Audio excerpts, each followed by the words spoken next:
exercise is called the step up. The purpose of this specific approach is to show you 3 different ways to perform the step up and then utilize one or all the strategies to strengthen or train different areas of the leg.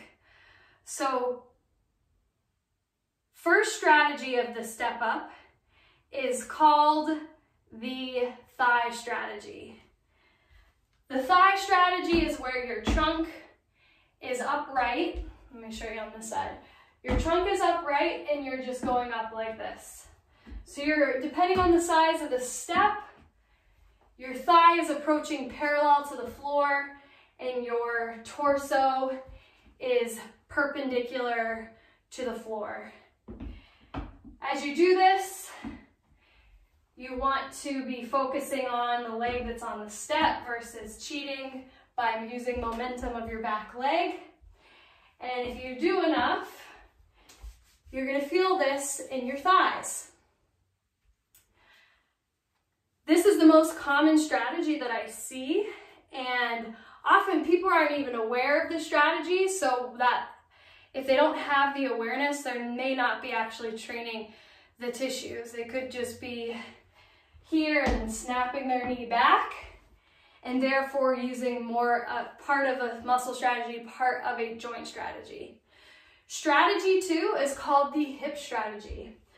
So the hip strategy is where you hinge forward from the hip, stand tall, hinge back, come down.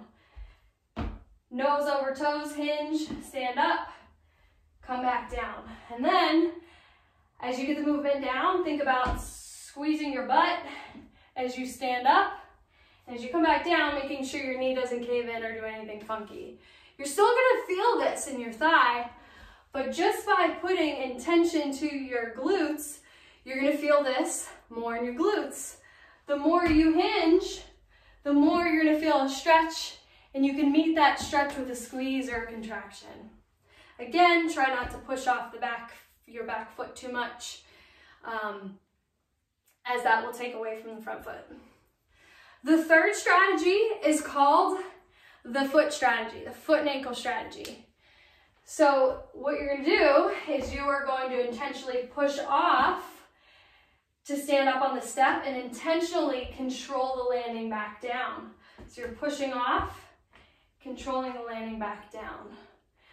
And let me step back a little bit so you can see this better on the way down. So I'm intentionally pushing off, I'm grabbing hold, controlling it back down. Pushing off, grabbing hold, pushing back down. Common errors, and I don't even know if I want to call them errors, but things that I most often see with people with knee pain. They're just not even aware of their strategy and therefore are not putting things in place to improve it. So I train all 3 of them in people, because most of the time, whatever strategy they are using, they aren't doing it intentionally. So regardless, we want to put intention to it and clean up any alignment or execution errors, and then train them based on their goals. Intention and even rolling through your foot can make all the difference with this.